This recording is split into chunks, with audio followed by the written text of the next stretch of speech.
Jadi kalau ibadah satu kesatuan dari awal sampai akhir, seperti sholat, di tengah-tengah mencuri riya, maka batal semua sholat dari awal sampai akhirnya maksudnya. Dari takbiratul ihram sampai salam batal. Padahal riya di tengah-tengah, 2 rakaatnya di ikhlas. 2 rakaat berikutnya riya, dinikmati riyanya, maka itu batal. Tapi kalau ibadah yang tidak dibangun di atas satu kesatuan, seperti sedekah, misalnya ada orang pertama sedekah 100.000 ikhlas. Lalu ada orang memuji, karena dipuji dia sedekah lagi 100.000 lagi, jadi berapa semuanya? 200.000. Yang 100 pertama ikhlas, yang kedua ini riya, maka gugur hanya sedekah yang 100.000 yang dicampuri riya saja.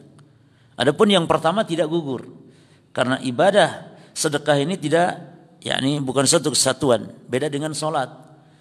Jadi kalau sholat 2 rakaat pertama kan ikhlas misalnya, atau subuh nih rakaat pertama ikhlas, rakaat keduanya riya, maka tidak dikatakan rakaat pertama diterima, rakaat kedua tidak diterima, tapi semuanya batal, dua-duanya hancur dengan sebab riya tersebut.